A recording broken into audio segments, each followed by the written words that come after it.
like 6 months ago, whenever like the trailer came out for Nope.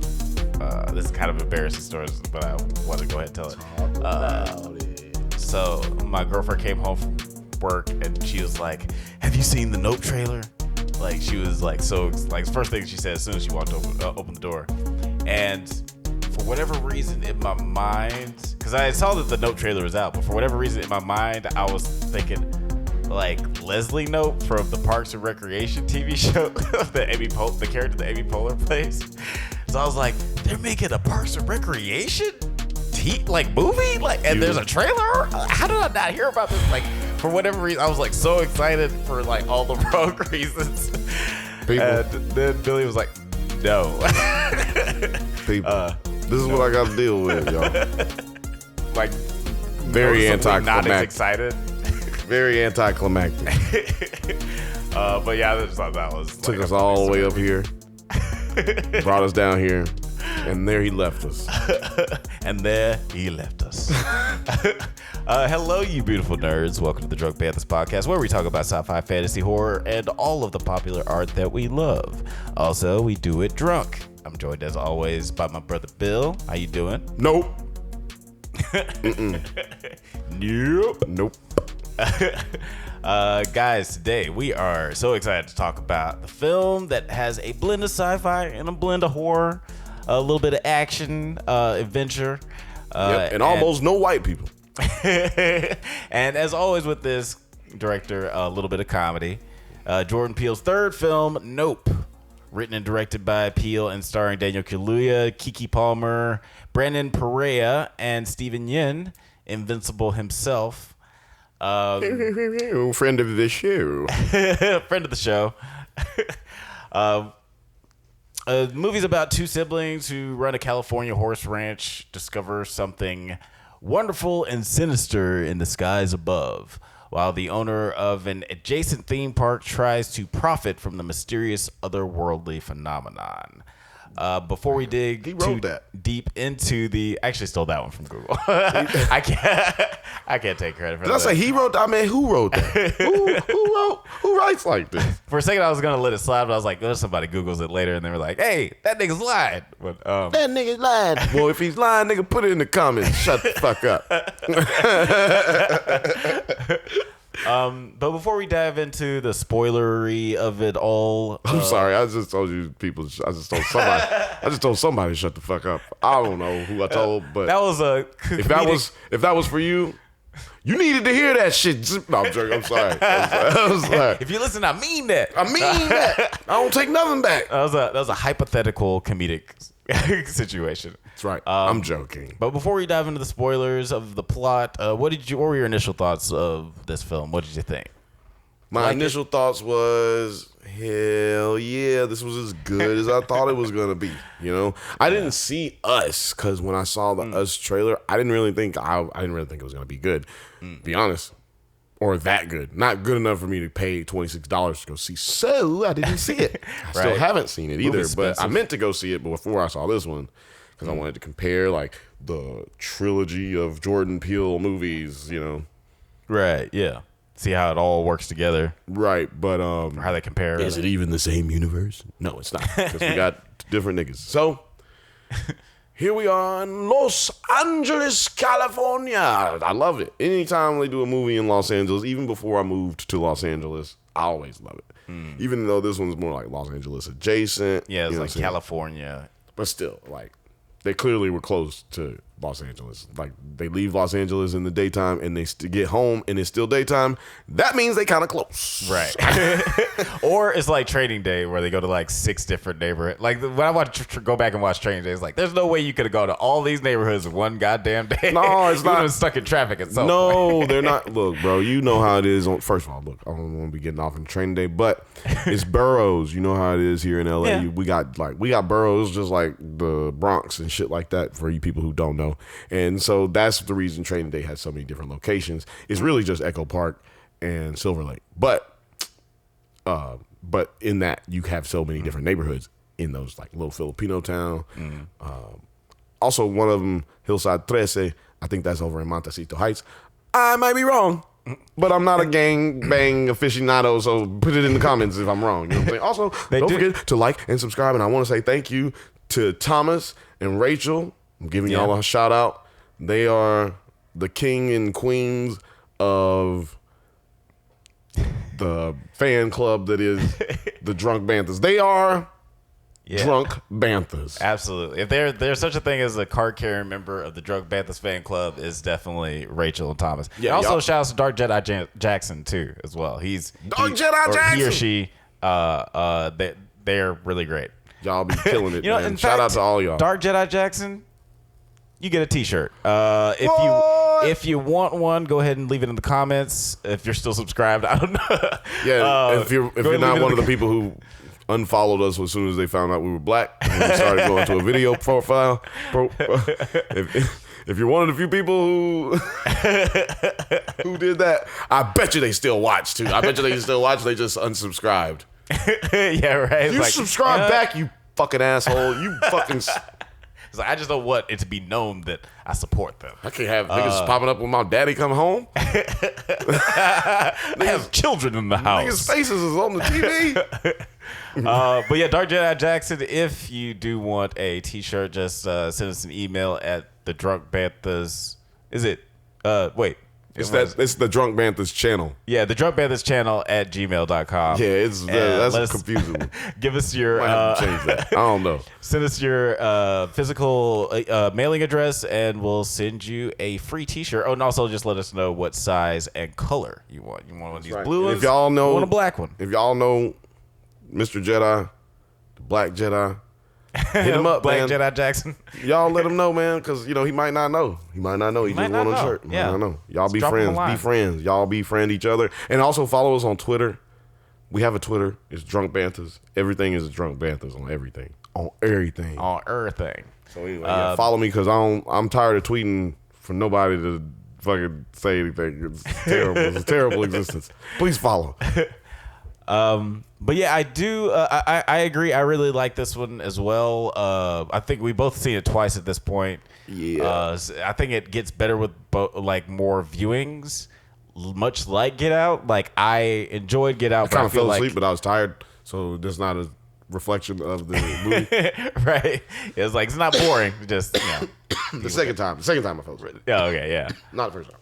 Yeah, I thought it was gorgeous, really, really well done. I wasn't a big fan of Us. In fact, I really don't like that movie. I was about to say, he's being nice, people. He hates it. He hates that movie. I hate Mr. that movie. Peele. Mr. Peele.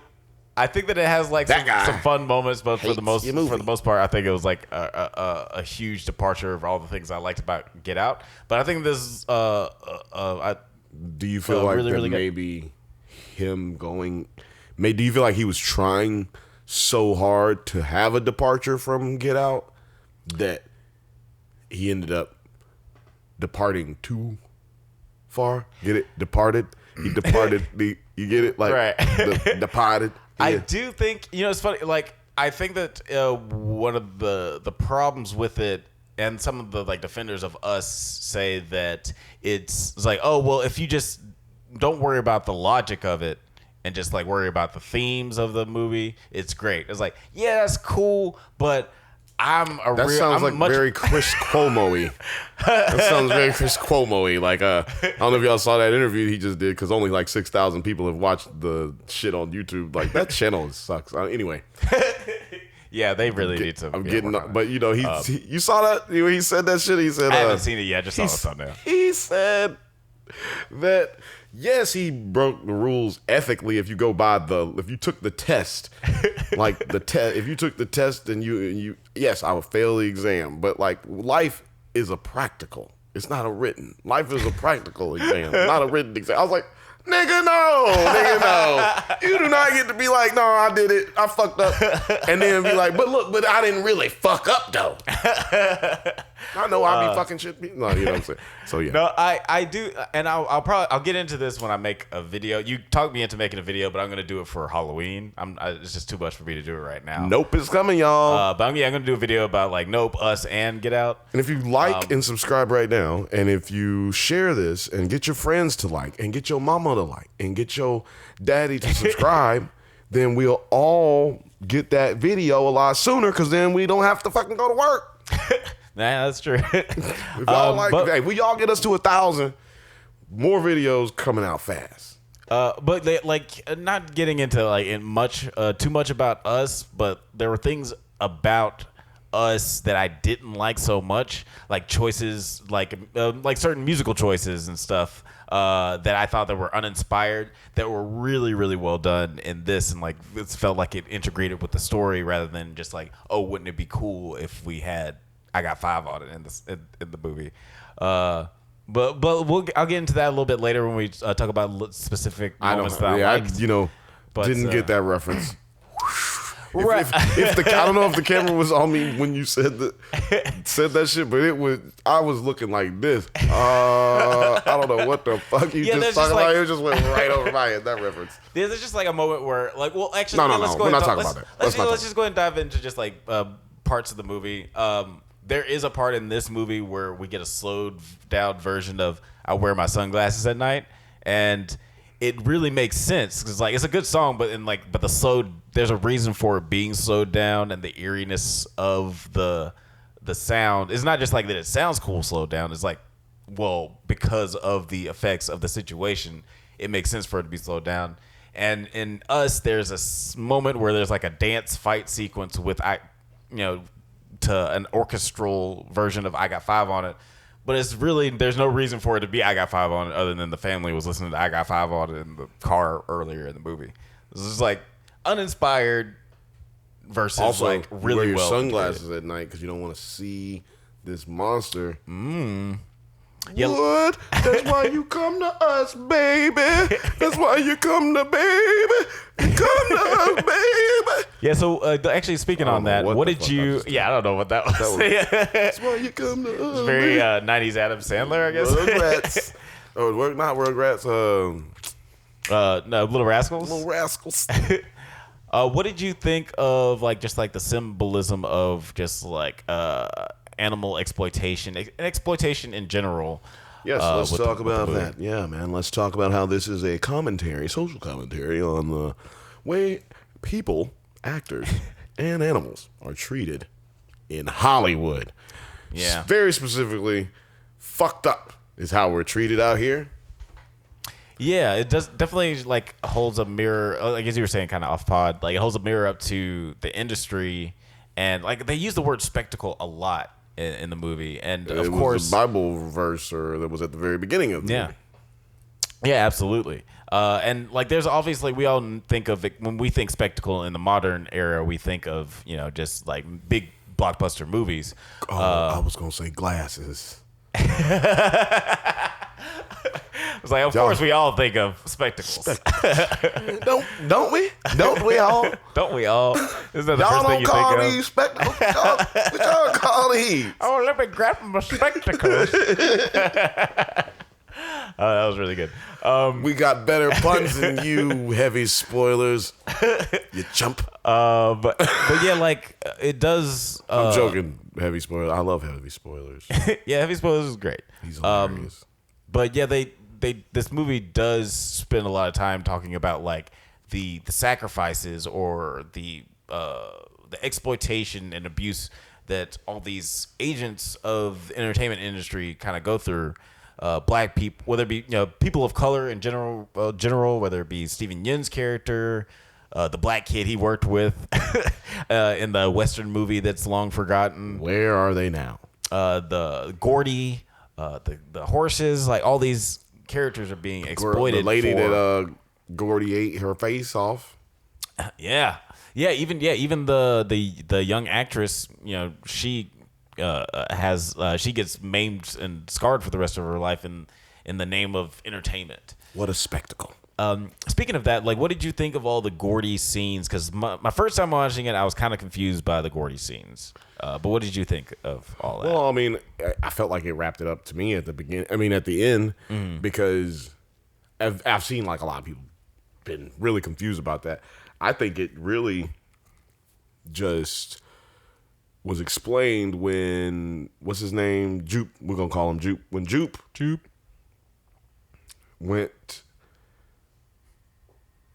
when they sorry people. No, there's a lot going on in this movie. Look, when Jupe has the moment where he's like, where we realize, oh, he was like right there when all the shit happened. He fist bumped the monkey.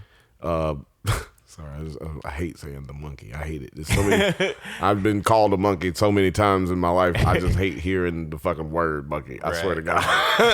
Like, I don't even like saying it. Yeah. I actually want to talk about that a little bit later, but go ahead. But so yeah, like when he does the fist bump, you see it in his face, and then we realize that he's the one that's controlling or not controlling, but beckoning the alien UFO thing, monster dude, Jean Jacket. When we realize that he's the one controlling Jean Jacket, to me, that is when we realize, oh, that's the reason he thinks he can control a predator, is because he's traumatized by a predator, but he probably feels like, yo, he was cool with me though. That's why he didn't kill me. He wasn't trying to kill me. Look, he killed everybody else. Look at him. He fucked him up. Right. And he ain't fuck me. He ain't fuck me. He didn't fuck with me. Right. I think that was that perversion in his head, which made him think, hey, look, this dude's sucking all these people up. Not sucking me up. Not eating me. Must be because I'm chosen. Right. Yeah. Because we got a debate going on about whether or not people were getting sucked up while they were watching this show. Right. But continue. I'm just not sure. Like you seem very sure. I'm just not like entirely sure. But I do think that you're hitting on something that there for sure. It's the old adage, hurt people hurt people. Obviously, we see because I thought that, like, my initial time watching it the first time, I thought that there was like some sort of connection between the animals and the aliens. But now watching it the second time and just knowing how everything plays out, it's a clear foreshadowing of Gordy's being mistreated by people and exploited by people. And he snaps and turns violent, and that's just sort of a foreshadowing or parallel of what happens with the alien. And of course, Steven Yeun is like the orchestrator of that exploitation, and we kind of just see how it backfires on him. And that scene, which we kind of see it in the trailer, but the scene where he's looking up at the alien and you see the shadows of the people flying over his head, like, I thought that was really, really chilling. There's a lot of really great chilling moments in this movie. Did you feel like this was scary, or just like, do you feel like, would you put this in the horror category? This is a thriller, in my opinion, but yeah, it's a sci-fi thriller. Mm-hmm. So I would feel the same way, because it felt more adventure thriller than just like straight up horror. Mm-hmm. Us was more horror-y. Oh yeah. Yeah, I would feel so, because like more slasher, like rant kind of horror. That's why you didn't like it though. No, because you don't really like them kind of movies. I do. I really do. Like, there's a movie called Ready or Not. It's like one of my favorite slasher movies ever. Black Christmas. What's that movie where they kill everybody, because they got a bomb or they got a explosion in their head? Yeah, Saw? Or no, that's not Saw. Suicide Squad? No, not that one where they're like all at work. They're all like working at this office. Oh yeah. Belkin Experiment. Belkin Experiment. Yeah, it's a terrible name. That's why. But yeah, the one that James Gunn wrote. Don't nobody know what I'm talking about. They're like, what? Yeah, Belkin Experiment. Check it out. You're welcome. My problem with Us was that they set up rule. This is the last thing I'll say about Us. I was about to say. This is the last thing I'll say about Us. They set up rules for the way things happen in the movie, and then they immediately break them. And it's like, you didn't even have to set up those rules. You could have just said it was magic, but then you gave us those rules, and then you broke them. And so the whole movie is kind of stupid. But we'll talk about Us another day. Like, what did you y'all think? See me? Yeah, and let us know what y'all think about y'all Us see in the me? Comments. But what did you think of, like, what did you think of Daniel Kaluuya and Keke Palmer's performances? Daniel Kaluuya, I like him. He's great. Good. Look, hey, black actors. Black actors. But damn, I don't understand what y'all like about y'all. I don't understand what y'all like about this nigga so much. Like, I'd be like, yo, his accent ain't even really like on point like that. It's like, Like, he could have never been on the cast of The Wire. You know what I'm saying? Like, come on, man. I don't know. But Keke Palmer did amazing. Yeah, she did Keke amazing. Palmer was incredible. I hate it when they have black women act too black or act too crazy or whatever. But she was a great balance of all of those things. Yeah. You know what I'm saying? Like, she was a great balance of what a real black woman is like at that age, you know, in Los Angeles. Yeah. She didn't feel stereotypical. She just felt real. She felt like my niece. Right. Shout out to you, Shay. Yeah. You talking about Lexi. Yeah. She reminded me of Lexi. She reminded me of Shay. She reminded me of Shay Vaughn. But yeah, it is crazy. Like, yeah, she did have a really, she by far the MVP of the movie, in my opinion. She was, I really like Brandon Perea's character too. I thought he was really good. The guy who played the fries technician. But yeah, Daniel Kaluuya. Surprisingly great. We're gonna give we're the Oscars, right? Right. Yeah. We are the Oscars. We're right? the Oscars. So we're giving out this is one Oscar for just one movie. So best actor, who you giving it to? Best actor. For this, it's all just this movie. All just this movie. Nobody for this. Well, I will give best actor, I guess. I could not give it to Daniel Kaluuya. I have to give it to somebody other movie. I have to give best supporting to my boy Brandon Perea. Well, no, nigga, I didn't ask you nothing about no goddamn best supporting actor. I just asked you who the best actor. Who's the best actor? Just like the best actor overall. Yeah, Brandon Perea, in my opinion, yeah, he's the best. He had the best performance. The dude. Yeah, he's like the best male actor. Yeah, I felt the electric dude, the fries guy. Yeah, he's the best male actor. Yeah, in the movie. Yeah, I thought he did a better job than Brandon Perea, and Michael Wolcott was great, but Wincott, he was good, but he wasn't in the movie that much. He's in the movie for like 15 seconds. But Keke Palmer was my favorite performance. You need the subtitles to be able to hear what he's saying. Man, woman, like whatever. Keke Palmer. No, that's best actor. We just doing best actor. Okay, yeah. Okay, yeah. Keke we Palmer, all inclusive over here at the Drunk Banthas. Yeah, she was definitely the MVP. With Daniel Kaluuya, it's funny because I've seen him do really, really well. Like really good performances. Yeah, maybe, yeah. But like it's No, I'm saying who is your best supporting actor? That's what Brandon Perea. Like, cause I thought he did a really good, like, serviceable, like, supporting. How you gonna give a nigga best actor and best supporting actor? No, I'm just I'm saying we're not talking about the because I don't understand the rules of this awards. It's anymore. just look. It's very simple. We're doing the Oscars. We're in one movie category with one movie. Every category is just one movie. So, best actor for this movie, you said Brandon Perea. So now, if we pick the best supporting actor, I was saying that the best, like, if we're saying like the best actor in the movie, like I said earlier, Keke Palmer is my favorite actor. Boom. In the movie. Okay, Keke Palmer. Boom. Yeah. And then best supporting actor, you saying Brandon Perea. Right. Okay. Well, then best comedic performance goes to. Probably also Keke Palmer.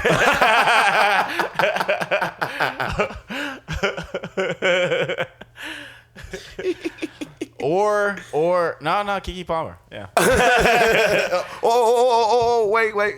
Because I did really like Steven Yeun because like I liked the scene where he's explaining. He was creepy funny, like where like the Saturday Night Live bit. Yeah, you was laughing in that part. It was so well performed because Keke is obviously asking him about like this really traumatic situation in his past, and rather than talk about any of the details of that, he's just like going in-depth detail about this fictional reoccurrence. And like that moment where they show the flashback, like, and when they cut back to Steven Yeun, you can see like that's what he was thinking about for a moment. You can see him break in that facade just a little bit. So I really liked his performance.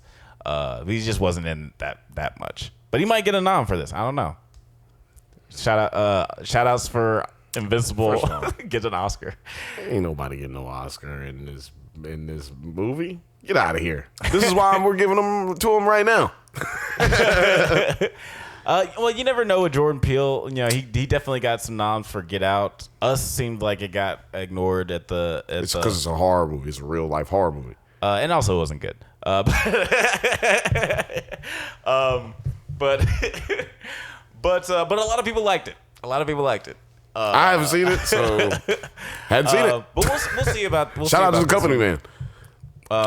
Didn't see it. But what did you think of like the alien's true form at the end, and like just the third act in general? Like, Nigga, that was weird. I don't know. I was off on that one. So for first, if you made it this far, thank you. And if you make it as far as the end of the movie, nope, you will be confused. If you're watching this and you haven't watched it yet, you're gonna be like, well, where did they do that at?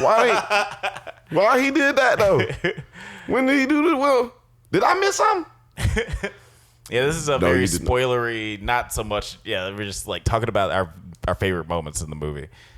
But yeah, like, did you like, what did you think of like the whole changing of the shape? I thought it was cool, but it was just like, I thought it was like crazy, dog. I was really fucking like tripping off of that shit. I was like, yo, I have not had enough sleep for this. This is crazy, son.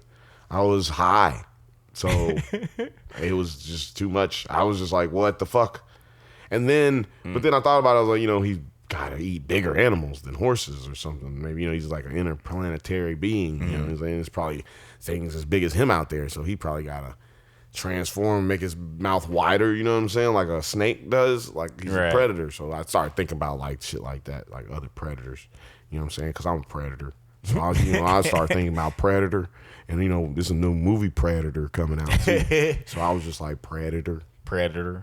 Yeah, it did seem like he, like, had to or, like, made a decision to change toward the end. Because I feel like there was something that happened that hurt him a little bit more. I think one of the things that they had fucking sucked up into his mouth. He was like, all right, fuck all the bullshit. I'm taking my earrings off. He got scared of that. Oh, right, the umbrella thing. Yeah, the rainbow umbrella. Not umbrella. Parachute. Parachute, yeah. But yeah, he got scared of that rainbow shit. And he was like, oh, y'all want to throw garbage cans. Now I got to cut you. Yeah, I did think that it was like, it was very unsettling. Like it was so scared. Weird. No, I'm joking. Like I was just like, I don't even know what to make of this. He was scared. You see so many aliens, like alien pictures or whatever. Yeah, I felt like it kind of like the CGI was kind of not as good either. Like at that point, right? Like, not as good, but just like kind of blurry. Yeah, it was maybe kind of intentionally so. Like this being is just like this blurry being. That's why he's not seen in the clouds really is a lot. What do you think about, I want to ask you this before we go. What do you think about the government covering up everything? Yeah, I thought that was like, because clearly they know about this entity out there in the world. Right. Yeah, I thought that was interesting. Like they were just basically, you know, poking, they like sort of touched on that with the Fries guys talking about how the government has been just covering up this kind of shit for years, and the only reason we're starting to see little bits about this now is because files have been declassified and such shit. But also, the TMZ guy said that the place was blurred on Google Maps. Right. So, but also, you got like the government telling everybody that there was a flash flood. Right. So I'm thinking that the government uses this dude every once in a while, because all it took was them putting a balloon in his tummy and he died. So the government must like just want him to be there. Yeah, or at the very least weren't heavily investigating, but were trying to just like the government cover it up. Because there was like times where I was like, well, how has Mysterio was right. As there were times where I was like, how's this not gotten out yet? If Steven Yeun's doing all these shows, but you know, of course, because the people was getting eaten. I mean, people. Yeah, I'm sorry. That's my theory, people. Yeah, like his theory is that people get eaten at, I guess, at every show. You think? Yeah. But they didn't get noticed until the last show because it was a lot of people. Yeah, I mean, yeah, that is a theory. I do feel like, you know, one of the reasons, like, regardless of whether people getting eaten at every show, I was like, well, how aren't people like? How are you going to keep people from like pulling out their phone and recording shit? But all the electronics do get destroyed when the alien comes around, so no one would be able to to film it. But it does seem sort of weird. Is like, I don't know how recently he's been doing the shows. Because if he's been doing this for 6 months and this is the first time that the news crew is rolling up, that does seem a little unbelievable. So maybe he's only been doing it for like a month, and like he showed, like the alien showed up 6 months ago, and he just like got the idea to do the show like a month ago, and that's why he's buying the horses. He said I've been doing this for 6 months. He's doing it. He's been doing it 6 months, and just so happens 6 months ago, Papa OJ died. Yeah, that's true. And he definitely got, like, they explained that, they sort of hinted toward that, like, it wouldn't have just been a normal nickel falling from the sky, falling in his dad's head. It would have killed him. Forced out of somebody's. It was like a spit. Right. Yeah. Like, there's no kind of. Right Daniel Kaluuya says, like, oh, the government said that it was like some private plane, but I never really believed that. And going back to Daniel Kaluuya's performance, just before we get out of here. I did think that it wasn't that great. I do really like him as a performer in most of his movies, but there are some times where I'm just like, he's so reserved. I don't understand the choices behind being so reserved. Because like, even the first time I noticed that was in Black Panther, where I was just like, dude, you're a really good actor. Why aren't you acting in this movie? You're just so reserved. And in this movie, there were a lot of times where like he was so reserved, where I felt like if he was a little bit more, and I get that he was supposed to be not as exuberant as Keke Palmer. They explained that very well in that first scene where they're doing the safety protocols for on set. But I didn't feel like if you were to say put Lakeith Stanfield in this role instead of Daniel Kaluuya, I feel like you would have felt that brother sister bond between Keke Palmer and Lakeith Stanfield a little bit more. But I mean, that's making. First of all, no, you just made the overstatement of the year because Lakeith Stanfield is the worst person you could have used as a comp for this, because he probably would have done an even less energetic or like lively performance, because that nigga loves that shit. He loves that shit. I mean, he's a lot more expressive in his face than because sometimes Daniel Kaluuya chooses to just give you nothing in the face, which is it's dark skin. It's dark skin niggas thing, man. It's a dark skin nigga thing, man. Oh, even Wesley Snipes will give you more shit than this. Wesley Snipes, first of all, Wesley Snipes is like goddamn light skin compared to this nigga. But I do.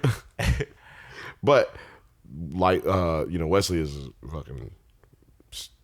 he's a fucking star, dude. Like, do not ever compare him to Wesley Snipes, okay? I said Wesley Snipes is good. I know, I'm saying, like, don't ever talk about them in the same vein, because he's a unique entity. There's nobody like Wesley Snipes. We could just go on all day about how somebody else hates Wesley Snipes. You know what I'm saying? Like, come on. Before we get out of here, I guess, but like, is there any? What are your favorite? Like, do you have any favorite? Like, I have two things. What are your favorite moments for the movie, or do you have a favorite moment? You caught me off guard, but I do have one. See, when the TMZ dude got sucked up, that shit was hilarious. All the TMZ dudes scene, all his scenes was amazing. That's my best actor of the movie. Bam. I was expecting that to be like in like 2 weeks you find out that it was actually Brad Pitt or something, like it was gonna be a crazy cameo, but it's just some dude, some white guy. Oh, you found out? Yeah, I looked it up. It was just some guy. That's all it had to be. Yeah, it's definitely all it had to be. But yeah, that was my favorite. What about you? Yeah, solid choice. That was really good. I really liked the shot where Keke Palmer is like sliding she slides the motorcycle. You like see her slide, and you see like the dust flying, and she's got the police tape. Very old school, 1970s Hollywood shit. You know what I'm saying? Yeah. Apparently, it was a throwback to Akira, the animated, the anime movie, which apparently Jordan Peele is a big fan of that movie. But they've done that. That's just a stunt that's done for years in Hollywood. For sure, yeah. Decades. Shout out to the greats. You know what I mean? Shout out to the greats. Shout out to the greats. Yeah. This is probably my favorite Jordan Peele movie now. The more I think about it, I do like this a little bit more than Get Out. Definitely like this more than Get Out. Yeah, definitely. Yeah, and definitely like it more than Us. So yeah, you like it more than Get Out as well? Yeah, and I like the practical element of everything. They didn't use too much special effects, even though they were doing a sci-fi movie about aliens, and then they could have done all this crazy shit. They waited to the end to use any of the sci-fi budget, really, for the most part. And even when they showed the inside of the beast, the monster, they still was practical. It was all practical effects. So yeah, I liked how the opening shot was like was dope. Alien's mouth, and we see that weird perspective of people coming in. Yeah, it was really, really well done. More like Jaws, I guess that you'd say, than like any like super horror movie. Yeah, like I liked how great, it's fucking great. Yeah, like this is why you stay till the end. Yeah, the way what you said was true. Like the way that they parsed out the budget, where you get the big adventure stuff toward the end, and I think it's paced well that way. It works out very well for the movie. Good job, directors. Great job, directors. Can't wait to see what Jordan Peele does next. But guys, thank you so much for listening to the Drunk Banthas podcast. We do this every once in a while, so go ahead and leave a like, subscribe, so you can get updates on new videos. Check us out on Twitter, IG, TikTok, likewise, Apple Podcasts, Spotify, all the internet things at the Drunk Banthas. Until next time, stay safe, my little UAPs, and may the force be with you. Nope.